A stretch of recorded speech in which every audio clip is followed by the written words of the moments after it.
There are few of us who have ever faced down death at its final stages and lived to tell the tale. And today, my guest, Richard Parker, has lived through something that I don't think anybody would ever want to deal with. And he's here to tell us about it, what he took away from it, what he learned about the medical community through it, and about his career and his life. Richard Parker, how are you doing today? Hey, Teresa, thanks for having me on. I really appreciate the opportunity to be here and to talk with your audience tonight. Absolutely. And as you said earlier, this is Septis Survivor Month, right? Or This week? is Sepsis Survivor Week, the hmm week of February 9th through 15th.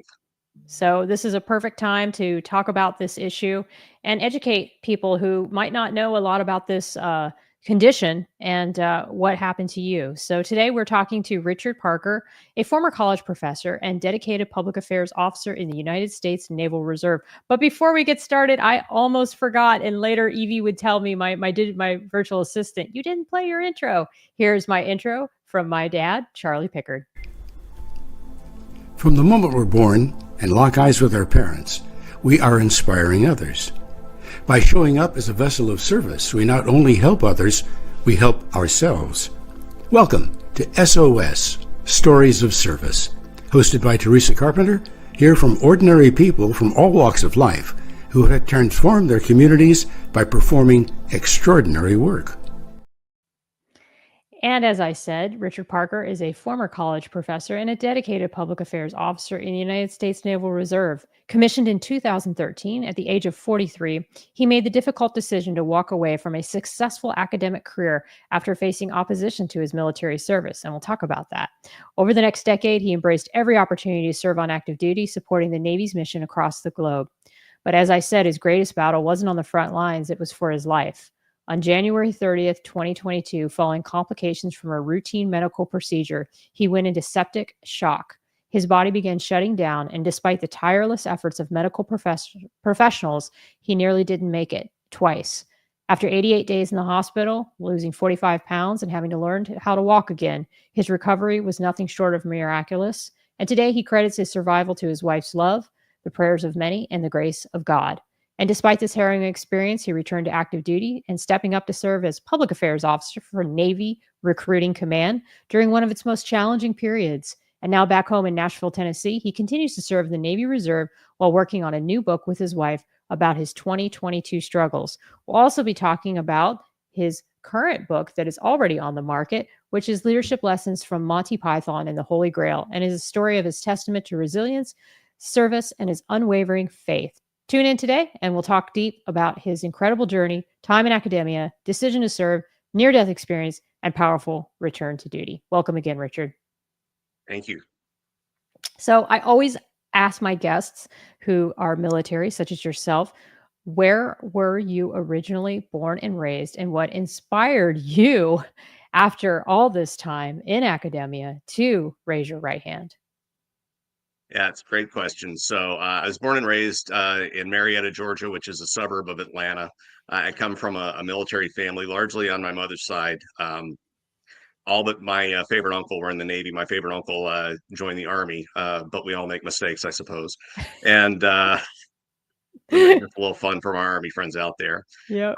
But it always sat in the back of my head about, wanting to serve and to do that. I had joined the Civil Air Patrol as a cadet in my teen years and did a little bit in my 20s. But the path, led me toward academia. In the early months of 2010, I was invited to do a DV embark, Distinguished Visitor Carrier embark out to USS uh, Harry S. Truman.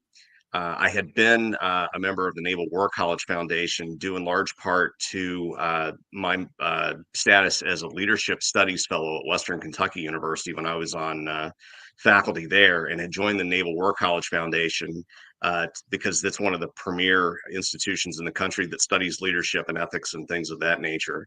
And so through the War College, I had met people who were in the public affairs community and had made mention at one point that I'd never been aboard a carrier. And a gentleman by the name of Admiral Hal Pittman sponsored me to go to the Truman for a DD embark. And I went out there in February of 2010, 15 years ago this week, in fact. And I got out there and I was just mesmerized.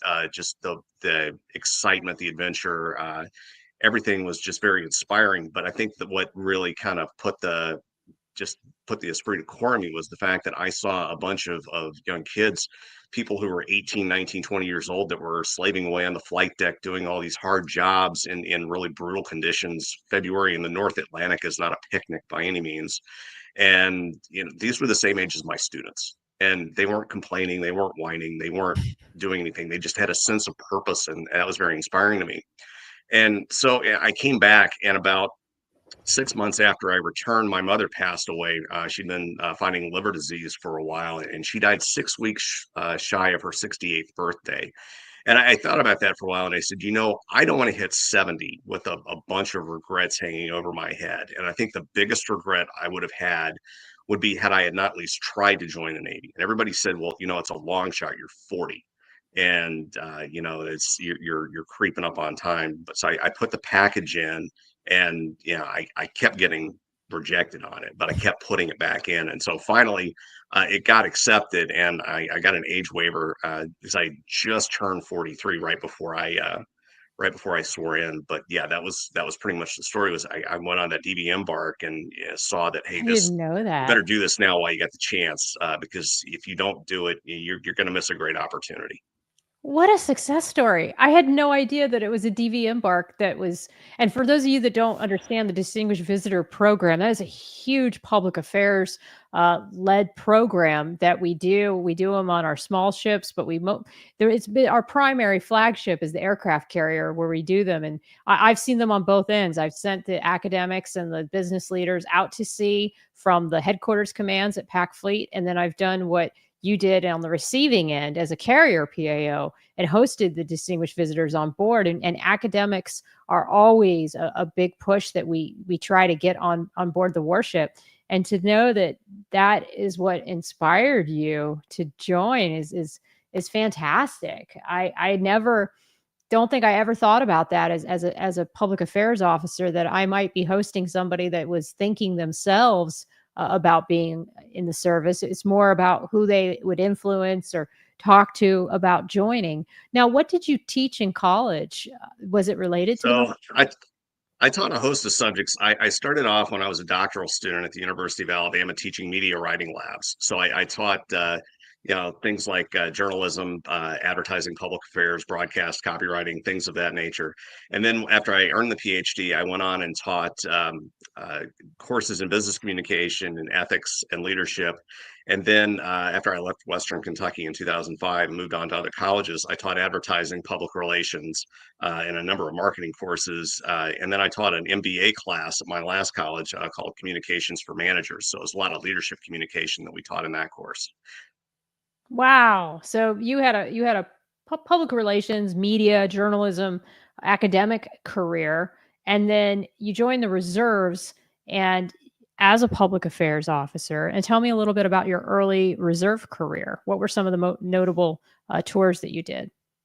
Yeah. So after I went to Denfos, I managed to do the 10-week residency course at Denfos. I got to go to Pearl Harbor and work for about 9 months on and off, different sets of orders for the Pacific Submarine Force. Kind of a dream job for me, as I just finished a second master's in naval history not long ago, and so I know how storied the Pacific Submarine Force is, and just was a kind of a dream come true to work there. A lot of work, a lot of long hours. As I told people back here on the mainland, it's not all luau's and hula dances. It's a lot of work going on when you're at Pearl Harbor. This being a Pac Fleet and all.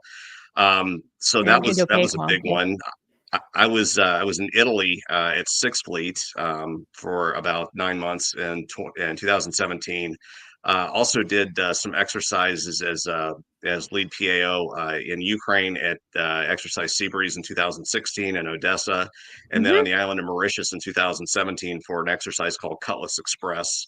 2018 was a good year for me in the fact that I was in Japan helping stand up a unit, the Naval Surface Group Western Pacific, which was stood up after the collisions of McCain and Fitzgerald. Helped stand up that unit. I'm actually the plank owner in that unit. Very proud of that.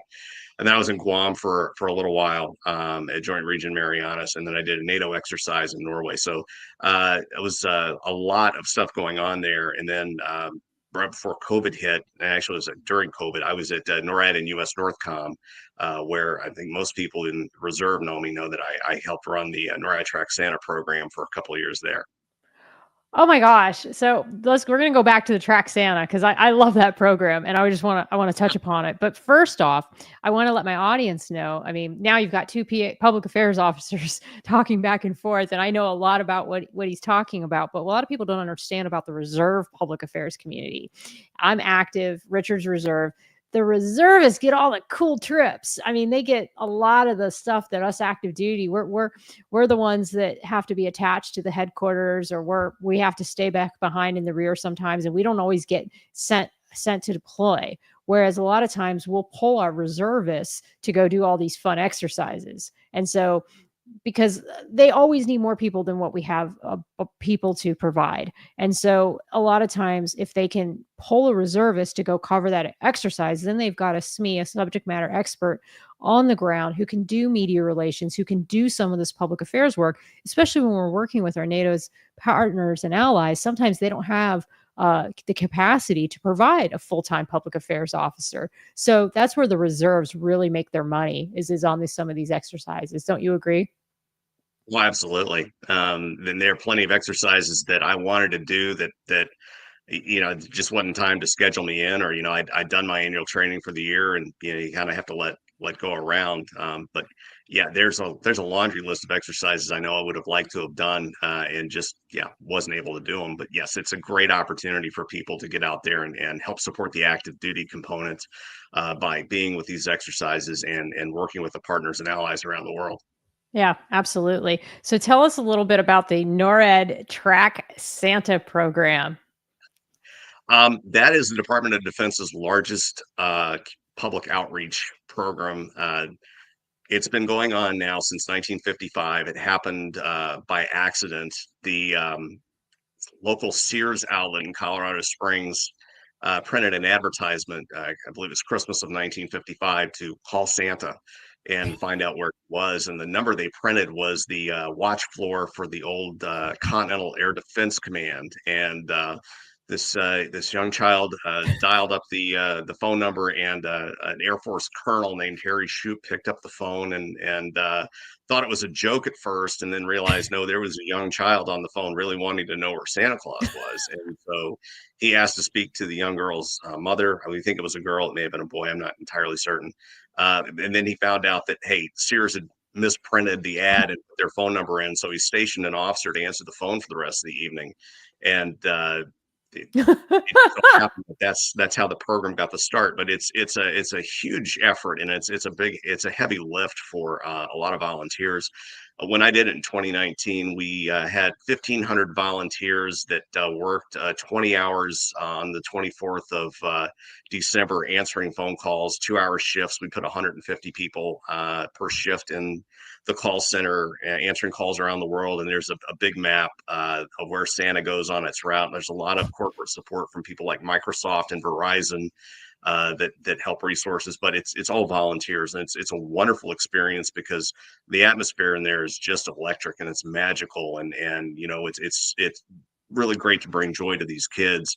And it's something that doesn't cost the taxpayers really any money. I mean, that there was paying for me as a reservist to go, and then there was a full-time civilian employee who was working as kind of the program manager. I was the deputy program manager. And so other than that, it was all volunteer. The equipment was donated. The time by the volunteers was donated.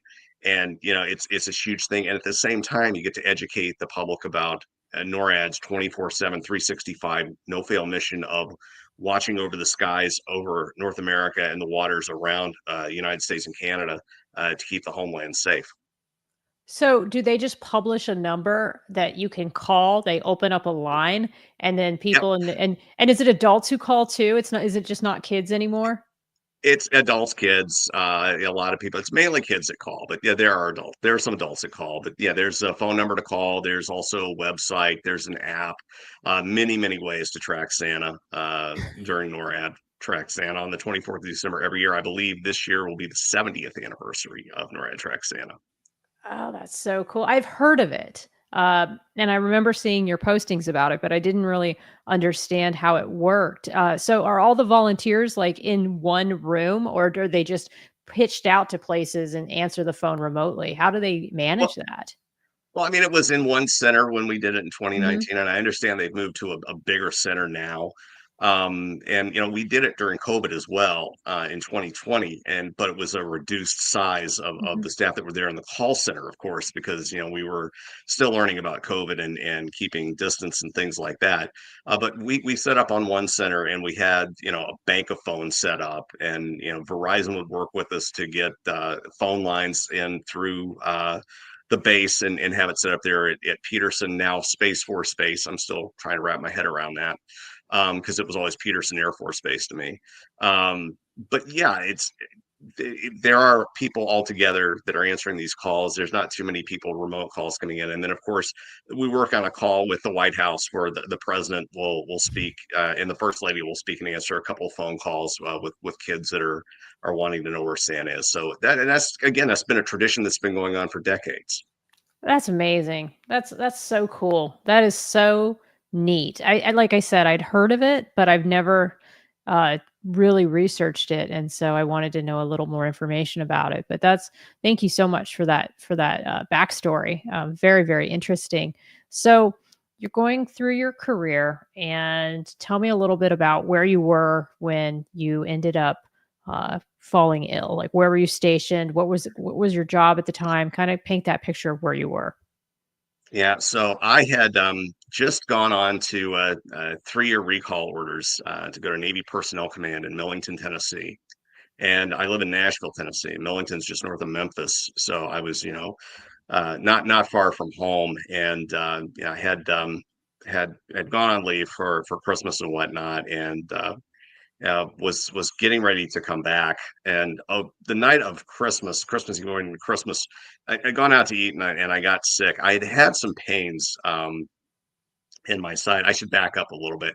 Before I joined the Navy in 2008, um, right before I was getting ready to move to the last college where I taught, um, I had an operation to remove my gallbladder because I had a gallbladder attack. So I had my gallbladder removed, and the surgeon who did this didn't exactly do the best job, and I was left with a remnant of my gallbladder. And so, um, fall of 2021, yeah, I'd been having some pains right where my gallbladder should have been, but weren't. So the night of Christmas Eve and going into Christmas, I got sick, violently ill, and went and had thrown up what I'd eaten for dinner. And then for that week leading into New Year's Eve, um, I had no appetite. I couldn't eat. And when I woke up New Year's Eve back home in Nashville, I was getting ready to go back to Millington. I looked in the mirror and I was yellow. My eyes were yellow. My skin was yellow. And so we went to the emergency room at, I'm going to call it Hospital A and Hospital B because there are two hospitals essentially through this whole story. Okay. And so went to the emergency room at Hospital A, and they said, "Yeah, we really don't think we can treat you here, so we're going to send you to Hospital B." So they put me in an ambulance at to Hospital B, which is a large hospital in Nashville, and they determined after running some tests that I had an obstruction in my common bile duct, which was most likely a gallstone. Now I was puzzled about this because I don't have a gallbladder. Um, but it turns out that the surgeon who removed my gallbladder left the remnant in there. And so gallstone had been developing for years. So they decided that they would attempt to remove the gallstone through a procedure called an ERCP. Now, this was supposed to be a very simple procedure. They would, they put me under, they would, Yep, I've do heard of this ESRC. procedure that would go in and remove the gallstone, and then I'd be better. 2-3 days back in Millington, back at my desk doing my job. when I got down for the procedure, the doctor who performed this, he looked at me and said, "There's a slight chance there might be a complication." Okay, when anybody ever says the words "slight chance" to me, I usually am in the zone that's going to have the bad thing happen. So that kind of raised a red flag. So they went in to do the procedure. Well, something went wrong, and the instrument that the doctor was using, it grounded out on my pancreas, and they didn't get the gallstone out. They left a stent in to try to let things flow out, and they were going to take that out in a few months. But within an hour of that happening, I started developing pancreatitis because my pancreas was injured. They took me in for a CT scan. Now, from what I understand, the recommendation for a CT scan following an ERCP is 24 to 48 hours after the procedure. They did the scan within 24 hours. Say they didn't wait long enough to do the scan. And the initial scan indicated that I might be developing acute necrotizing pancreatitis, which is in fact what happened. So after 10 days in the hospital, where I wasn't getting any better, and the medical staff just they weren't listening to what we were saying. My wife and I came to the decision that, hey, listen, we could probably treat this better on our own. We were told it'll probably clear up. It'll probably clear up in a week to 10 days, and you'll be back on your feet.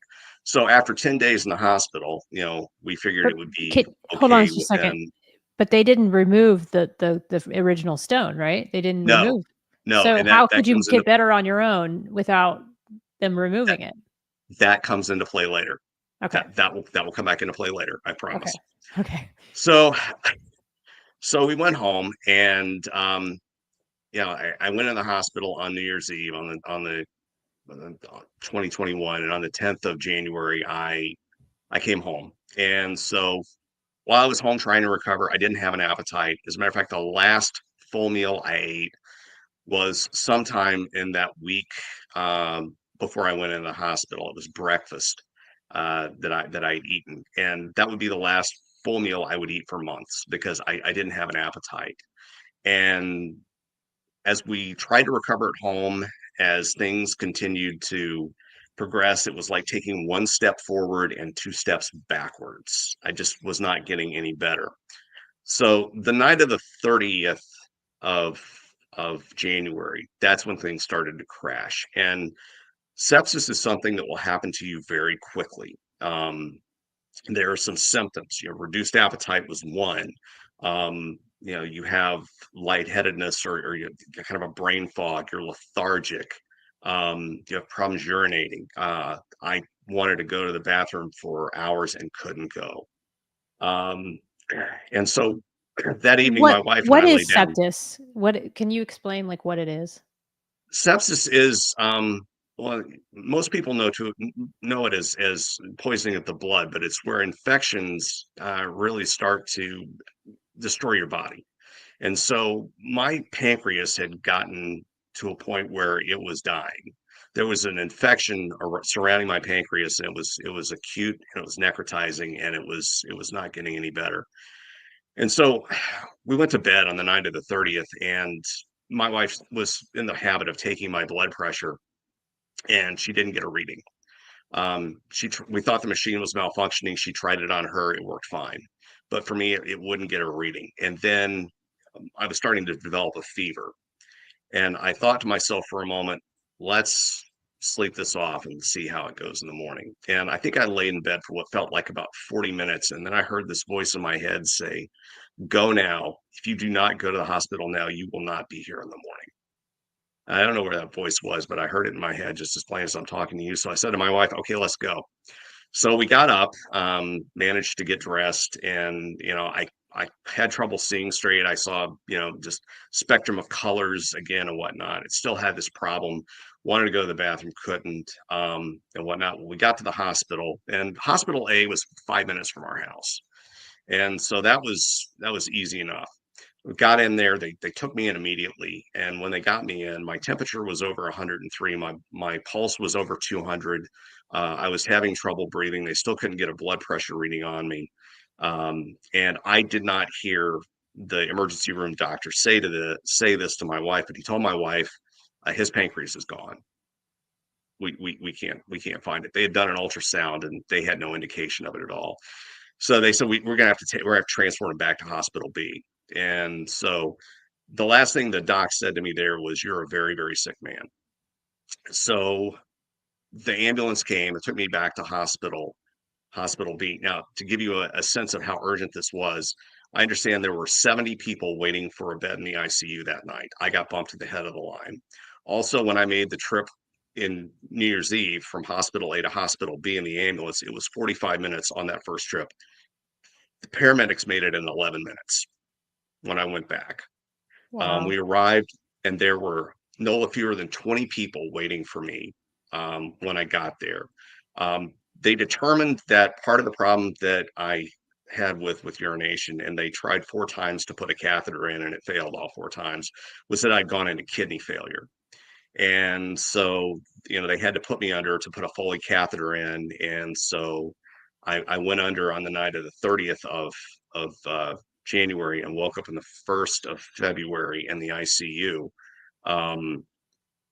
The most horrifying thing about waking up in an ICU was being in restraints. I had a tube down my throat for a ventilator. I was on dialysis for the failed kidney, and I had about 14 other lines, 14 to 16 other lines in me to keep me stabilized. So they managed to stabilize me. I spent about 4 or 5 days in the ICU, and then it was a process of just waiting. And so we waited for weeks.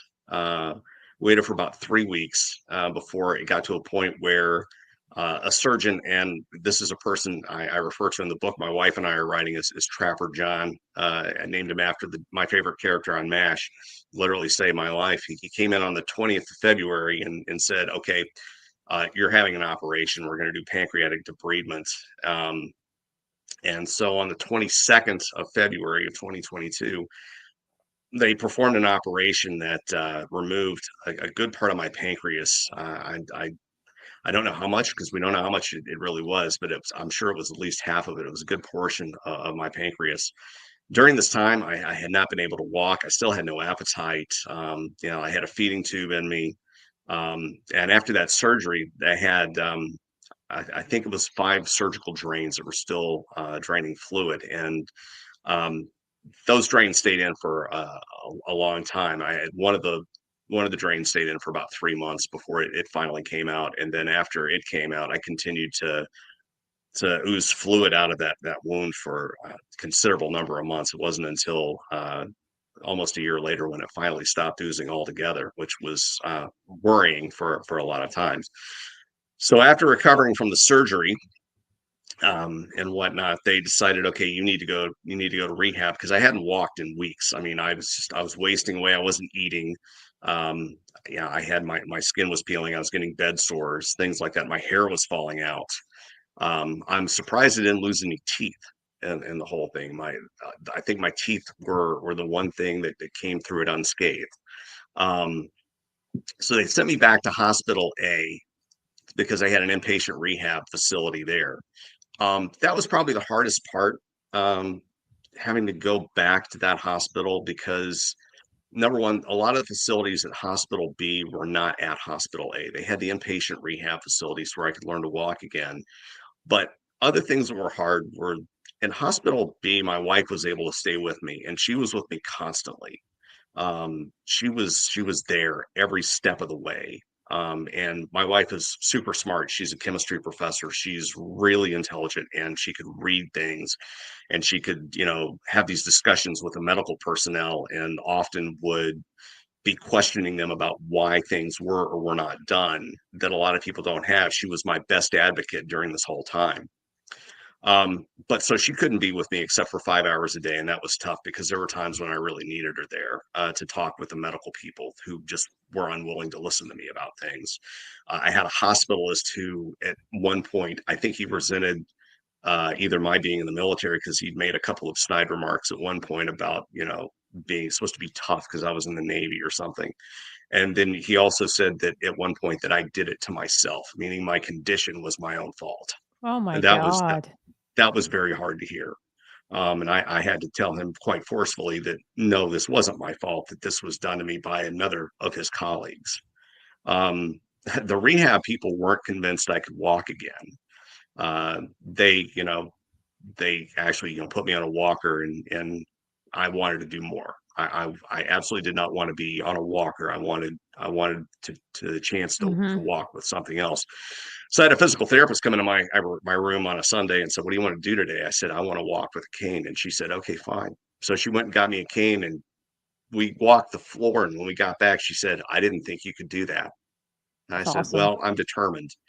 And so the next day when we got up to walk around, she bought the cane back, said, "Let's go." And I said, "Okay." And so we started walking again with the cane. The director of the rehab facility came to me later that afternoon and said, "I saw you walk by my office." And I'd not been on the phone. I'd have jumped over the desk because I didn't think you'd be able to walk again. And so I spent the next couple of weeks, trying to master that. It would be months that I would still be walking with a cane. So on the 27th of March, I finally left Hospital A and came home. I had not told many people what was going on with me. Of course, I let my command back in Millington know. They were aware of the fact that I was in the hospital and things were very serious. But my friends on Facebook and other social media, I was very quiet. I picked a group of 16 people I knew that would pray for me, and told them and asked them to pray for me on a regular basis. And I kept them updated on a periodic basis, because I wasn't able to read, or to do, write messages or make posts. It just, my brain function just wasn't there. But I was home for about a week, and I was laying in bed. And it was on the 4th of April. I told everybody, not everybody, but a larger group of people, a larger audience of about 200 people, what I'd been through, and there's a lot of sympathy going on from that group. A lot of Navy people were very supportive of what I'd been through. Um, but on the 4th of April, I got up to go to the bathroom and I didn't make it. Um, and I was like, well, this is really embarrassing. But when I looked down, I what we saw was blood. And so for the next 4 hours while I was on the commode, it was nothing but blood coming out. And what we saw was, we thought were it was a worm-like objects. There were blood clots. I had been Wow. bleeding, and all this blood had been accumulating inside of me for weeks. And so I'd lost a tremendous amount of blood, and I'd had blood transfusions all through my time in the hospital. In fact, one of the arguments I got into with the hospitalist back at Hospital A was, he told me that I didn't need blood work because I was in rehab, and I said, yes, I need blood work. They've been doing this regularly at Hospital B for the longest of times. There's no reason not to continue doing blood work. And it was actually the head of the rehab who ordered my blood work, and I think I had 2 or 3 blood transfusions while I was still in rehab. So they took me back to Hospital A, or the paramedics did, and they said, "Yeah, we don't know what's up with you. We got to send you back to Hospital B." So I went back to the ICU after nearly bleeding to death on the 4th of April. Um, it was my 52nd birthday on the 7th of April, and I was not at all happy to be back in the Of ICU. The course nurses wanted to not. sing happy birthday to me. I told them no. I said, this is not a happy birthday. Please don't sing that song to me. The colonoscopy they ran found absolutely no problem there. And so, it was a big mystery. Why is this guy still bleeding? Why are we still seeing blood going on here? And so they ran another CT scan. I think I had probably a dozen CT scans those first 4 months of 2022. Just I don't ever want to do them again. I've already had enough, I feel. But it's another grace of God moment, because um, the radiologist that was looking at the CT scan was looking for something completely different. And then he noticed on my spleen that there was something bleeding that wasn't right. So the artery that goes across my spleen had a pseudoaneurysm on it. And so they were able to repair that. I was semi-conscious for it. It was not a pleasant experience, to say the least. But they managed to fix that bleeder that was causing all the issues. And a few days after that, something amazing happened. I was hungry again for the first time in months. And so my wife was on her way down to the Panera Bread that was in Hospital B, and asked if she could get me anything. And I said, I'd like some macaroni and cheese, please. And so she went down and got me a cup of Panera macaroni and cheese, and I will never forget how wonderful that tasted. And it was the first thing I had eaten in months. My weight had dropped down to probably less than 120 pounds, about what I weighed in high school at that time. And it was going to be a long road back to where I had been before I got sick. So I came home from the hospital on the 20th of April after 85 days in the hospital. Stayed in good stead with physical therapy program. Home health care came. They were working, things like that. Then sometime in mid-June, as after all the tubes had been pulled out and everything, and we were still changing bandages from this wound in my back that the last tube was in, and we were concerned about the flow of material that was coming out, and there was some concern we had a perforated colon. And so I ended up going back to Hospital B and being admitted for another 3 days. But the kicker was I was diagnosed with COVID that day. And so after all that, I've come down with COVID. And so the good news was that after 3 days at Hospital B, they said, yep, no, it's okay. There's no perforated colon. And I'm sure they ran another CT scan. And then they sent me home. So it was a grand total of 88 days in the hospital on that point. So I went home. Eventually, I went back to Millington, and September the 1st of 2022 rolled around. Best month of the year for me was September. Promoted to lieutenant commander.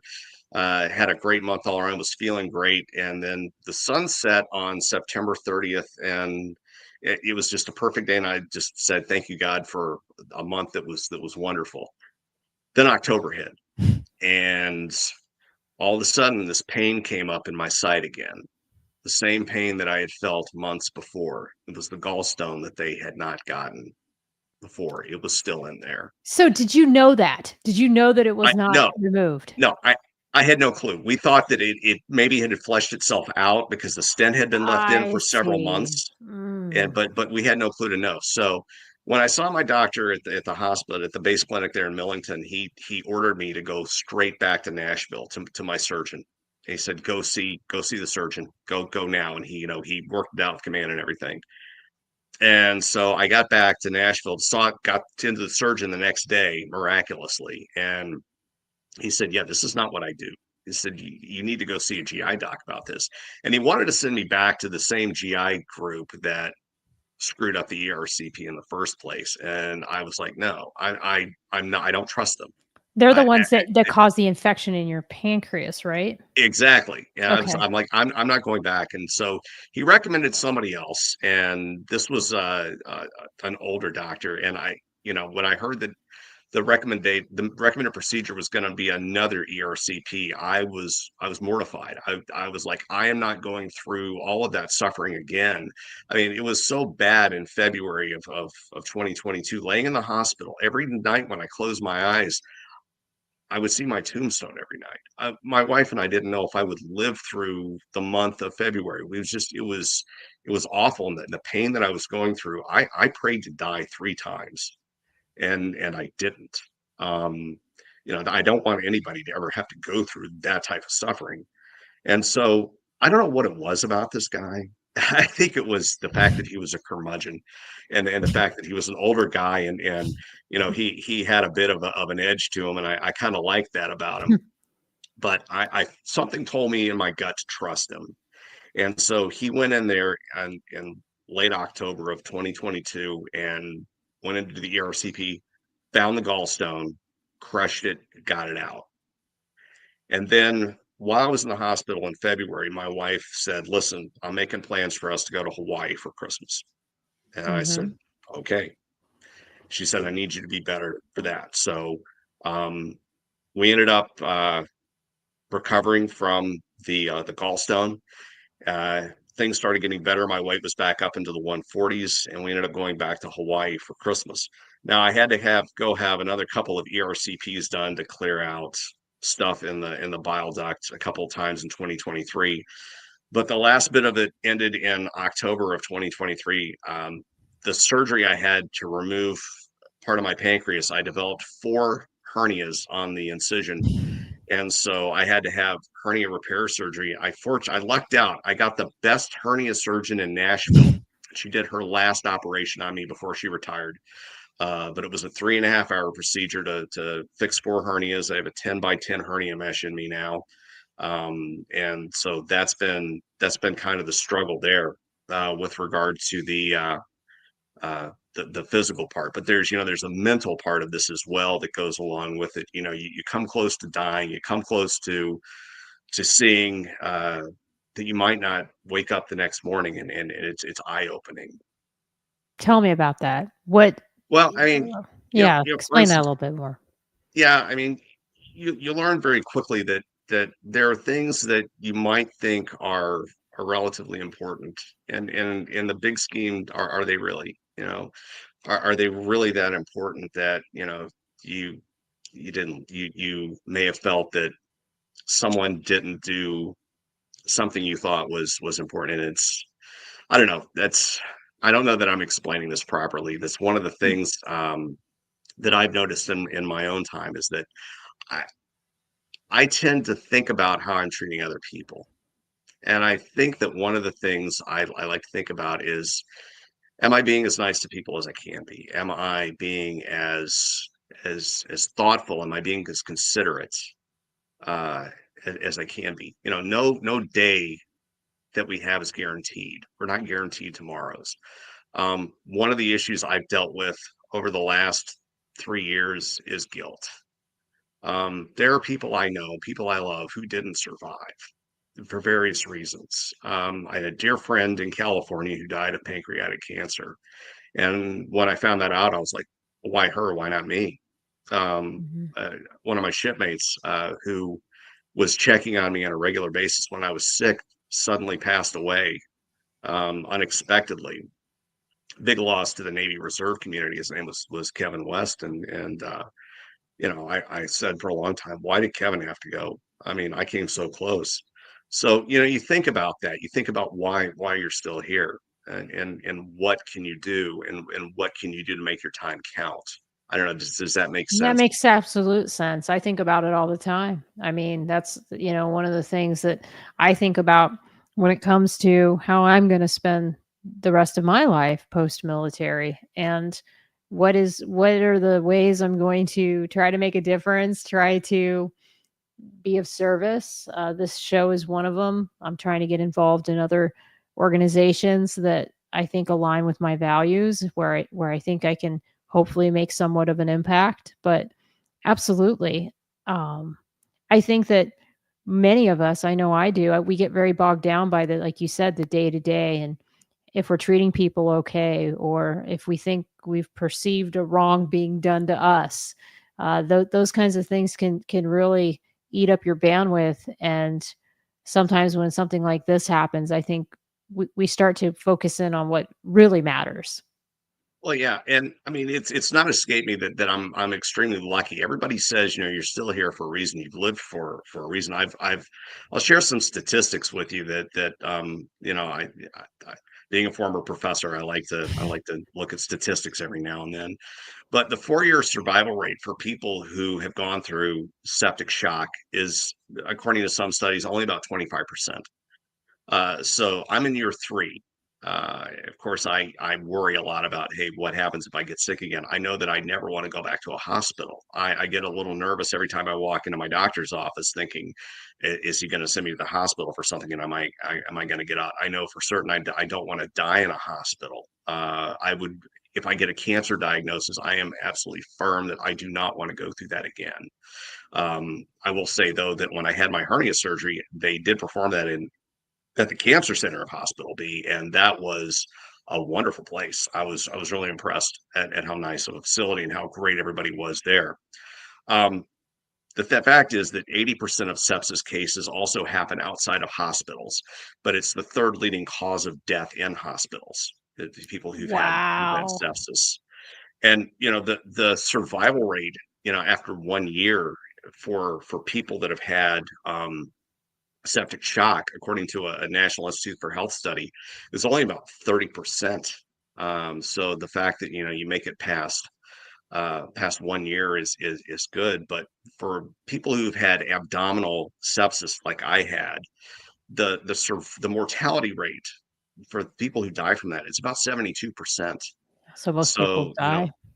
Hmm. it's huge, and it's a lot of grief and a lot of suffering, not just for uh, the families that are going through it, but for extended communities as well who've known these people and love them and all. So yeah, I mean, it's a big deal. One of the big things that my wife and I are very concerned with is patient advocacy for patients who are in hospitals, not just for sepsis or for cancer or anything like that, but for any condition. And we noticed that in my case, my wife had to do a lot of talking with nutritionists to explain my situation with problems I was having with eating, with a lot of the nursing staff. We found out that through just talking that the nurses weren't talking to one another. The nurses weren't talking to the doctors. The doctors weren't talking to each other. You and I are communications professionals, Teresa. You and I both know the importance of good communication and the fact that nothing gets done if communication channels are foggy at all levels. And we were kind of disturbed at the fact that there was so much information that we knew that wasn't being passed on between medical professionals. In one case, I remember clearly, uh, I had one of the surgical tubes removed, and a nurse came in and said, "Well, it looks like you're having a tube removed today." Well, the tube had been removed 2 days earlier, and Hmm. what would have happened had she removed the wrong tube? I mean, it's very hard to put a surgical tube back in once it's taken out. Um, there were other things that weren't read in files that we had to go back and look at, and there just needs to be a better case. It was also not offered um, the opportunity to see a chaplain until near the end of my stay in February at Hospital B. Fortunately, there was a great chaplain at Hospital A, but spiritual care is very important in these situations as well, and the need for chaplains and chaplaincies in hospitals is very big, and that whole spiritual nurturing is critical to people that Yes. are going through life-threatening situations. The need to have somebody there to listen, whether or not you're religious or not, it's not the point. The point is to having someone there who is willing to listen and empathize and give you the shoulder you need to lean on psychologically and emotionally that many medical professionals don't have. My surgeon, love him to death, credit him for saving my life. But he told me at one point when I was at a really low point, listen, I'm not one for giving pep talks, but somehow he managed to give a pep talk to me. And I think a lot of medical professionals may not know uh, the They right don't things know to say to they don't people know at the the right right things time. to say, and they have to be good at that because that is a big part of this too, is the psychological side. Exactly. Wow. I mean, So for these the hospitals, hospitalist, yeah, the hospitalist back at Hospital A was horrible. I mean, he had no bedside manner. So I'm very thankful that they had a chaplain there who knew exactly what to do. so the 2 hospitals, were they both civilian hospitals? Neither one was a Yes. military hospital. Yeah, this Mhm. was not a military hospital. Again, I'm alive because of the love of my wife, the prayers of many, and the grace of God. And under the grace of God, I throw a lot of things. One of those things was being home with my wife when all this happened, because I was geobaching in Millington. If I'd been alone and she hadn't been there, then I might not have made it to a hospital. Um, the fact that she was able to stay with me Mhm. on all those nights at Hospital B. The fact that I got probably some of the best doctors in Nashville. Again, more grace of God moments going on. Right. And I remember too, you even share with me too some of the and if you're not comfortable talking about it, we can skip over it, but the legal side of this too. Like there isn't a real I mean, I thought, okay, if you're in a military hospital and you're on orders and something happens, you're not protected. But then there's sometimes not protections even in the civilian sector, is with my understanding. Well, I'm very thankful that I was on active duty when all this happened, because I know that, um, and I firmly believe this. If I had still been a college professor when this happened, I don't think I would. I don't think I would have made it. Because I think at some point the college would have cut me loose. I would have lost my health insurance coverage, and a lot of Mm, things, just would have gone the wrong way. But things happen for a reason. I've learned that over the years. right. I've lived long enough to see far enough back down the path to know, hey, all these things have lined up for reasons that I can't explain. It's fortuitous that my last university didn't like the fact that I was a Navy reservist and threatened to fire me because of it. Because if they'd not had done that, I wouldn't have left and come back to Nashville and married my wife and been in the situation I was in. Yeah. And I think this was a ticking time bomb that would have gone off eventually. And if I had not been right where I was when I was, you and I wouldn't be talking. And you wouldn't have been able to share your story and bring awareness about this issue. I don't think that a lot of people even know what septic shock is. I've heard the word before, but unless something like this has happened to you or it happened to somebody that is your family or your friends, you might not be aware that these kinds of things can happen. And it really it really encompasses you to be your own best advocate. I mean, I say the same. It's so similar to the cases that I do on the show that are about the service members who are facing navigating the administrative or the the non-judicial or the judicial military justice system. It's the same thing. They have to be their own advocates and they have to fight their own cases. And it's the same Well, thing in the medical world, I feel like. Well, it is, and I think that there's an opportunity in the medical field for patient advocates to be there to help patients, maybe patients that don't necessarily are lucky enough to have a spouse who with a PhD in Hmm. chemistry who can read medical journals and know what they're talking about. I think patient advocacy is a very important matter that we're going to see going forward, and I think it's important for people to understand that there needs to be resources for people There does. who are unaware to help them in these situations. Well, one of the things that I did when I had my shoulder surgery is I joined like every single Facebook group I could about shoulder people with shoulder issues. And through that, I met Andrew Rockenfield and he ended up coming on my podcast and he's a ski instructor who had a shoulder surgery and he sounds a lot like your wife or my OCD husband where he just became like the biggest shoulder expert you'd ever want to meet. I mean, and he made instructional videos as he was going through his shoulder surgery and the different types of like I had a bicep tendinosis. I had what was a patch, a regenerative patch that was put over one of my tendons. And he was able in his videos to really explain like what's going on in your shoulders, what's going on in the tendons, how different physical therapy helps to strengthen the muscles within your shoulders. And it was from a layman's perspective and it was from the perspective of a patient advocate. And so it really helped me. And I had him on the show around the time I had the surgery. And I found so much value in learning from one another. And that's where I think like the collective has to come together. I say the same thing with people who are, like I said, fighting their administrative investigations. We need to get templates of different documents that people are writing and we need to share in our communities like how are you navigating that? You had this problem. Okay. What were where were the miscommunications in the nursing stations? Why? What did people not know? And how can patient advocates start to bridge those gaps and advocate so that those communications between two hospitals, because I've heard the same thing actually, that the continuum of care, I was hearing that from a director from the VA hospital system, that sometimes the continuum of care from a VA hospital to a civilian hospital doesn't always go the proper way. And so what is it that we can do to make some of these systems talk to one another? I think that's very Yeah, and that important. was another issue that I had at the hospital. They all thought I was on the VA system, and I'm like, I'm not. I'm on TRICARE.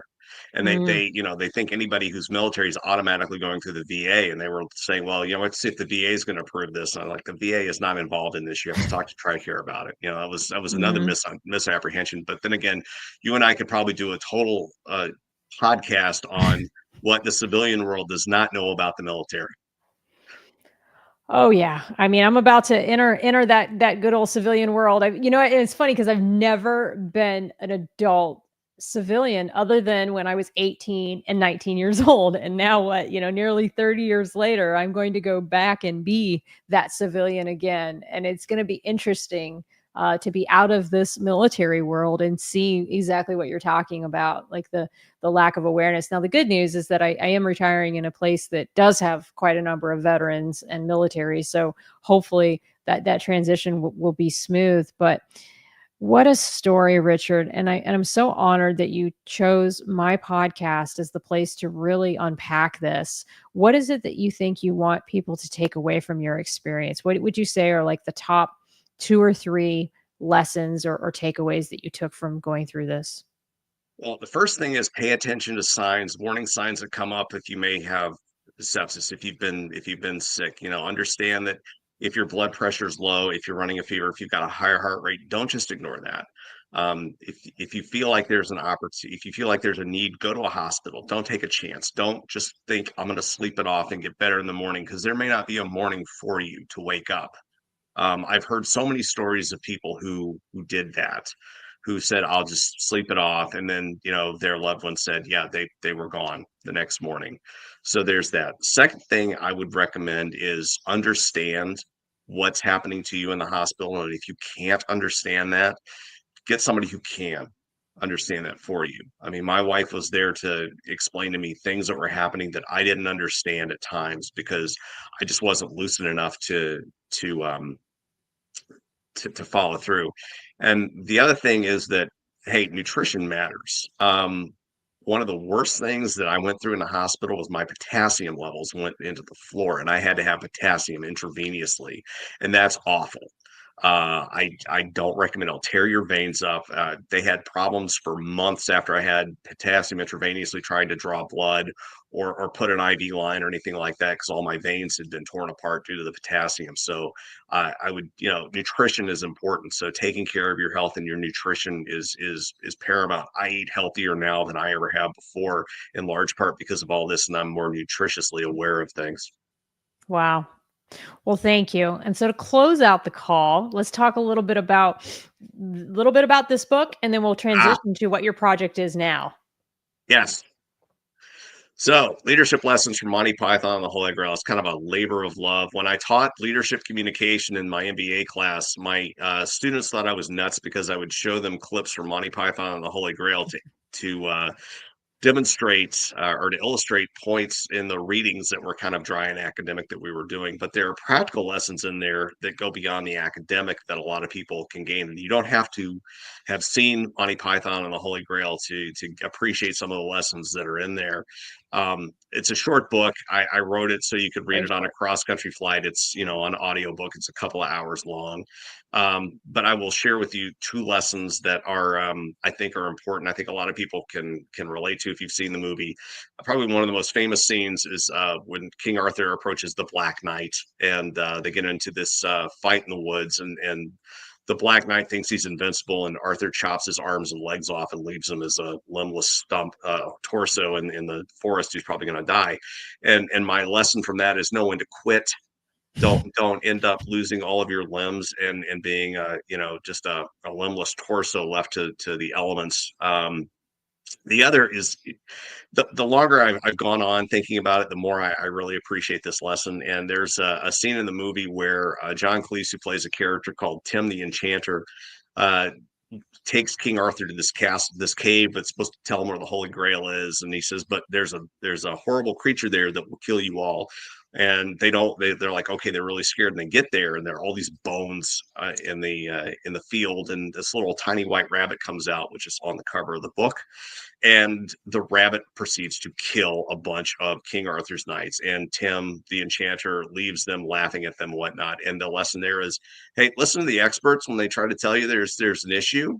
You may think they're Mm. ridiculous, but the experts often know more than you do. So Yep. trust your SMEs when they tell you things. Yeah, yeah. Our own hubris can definitely get in the way. We think we know more than we do sometimes, and Yeah. it's And it so can. the current project, my wife and I are working on a book about everything I went through in 2022. She's written her half. Now it's up to me to finish my half of the book. And I've started it, but I really got to hunker down and get more of it done. But we're hoping to get that out soon. When I say soon, I hopefully sooner than it took me to get Monty Python and the Holy Grail published. But yeah, we're working on that, it's going to be both from her perspective and from my perspective, kind of alternating everything we went through. And there's a lot more that's going to be in that book than what I've been able to share in the short time we've had here tonight. Yeah, I mean, we didn't really even get into kind of the I mean, which I'll be interested in reading in your book, sort of how you guys survived sort of the day-to-day grind of hospital life, and what was the routines that you got into, and what were some of the transitions that you went through as you went through this time. So there's so much goodness that can come from this, and then the people who were the most instrumental in helping you and being there for you during this time, and how did they help? So I can't wait to read it. There's going to be a lot of different parts to this story that I think so many people can benefit from. And let's face it, we're all going to die one day, and we're all going to meet our maker, and we're going to transition to that next stage, and we're going to lose loved ones who are transitioning to that next stage. And I think that it's okay to have these conversations. I'm all about hard conversations, and this is one of them. And we have to get comfortable with how we work through this as a community when these things happen. Yeah, and I know how I don't want to die, and I know ideally the circumstances I would like to go, but nothing is promised. No, absolutely not. Absolutely not. Well, Richard, thank you so much for your time. Thank you for choosing my show as the place to share this story. I know we talked about this several months ago, and I'm so happy that we finally made it happen. Yeah, no, thank you for having me and the opportunity to talk with you. Absolutely. I'm going to go full screen here, but I'll meet you backstage to say goodbye. Thank you all for joining us on this episode. Next week, I'm also going to have 2 shows. I've been putting in more shows during my lineup just because certain subjects I feel are a little bit more timely based on current events. So I actually have 2 shows next week, 2 shows the following week. But next week, I will be having a commanding officer, Commander S.O.S. I believe he's Air Force, who was relieved of his job and is fighting to restore his rank. And we'll learn more about his journey and how he's navigating the administrative system. You know, I talk a lot about that. And then Thursday, I have somebody who from the Coast Guard who unfortunately experienced military sexual trauma. And so we're going to be talking about that. That's a subject that I revisit from time to time that I think is quite important to talk about and to continue to address and speak light to. So thank you so much. As I always say and close out these calls, please take care of yourselves, take care of each other, enjoy the rest of your evening, and bye-bye now.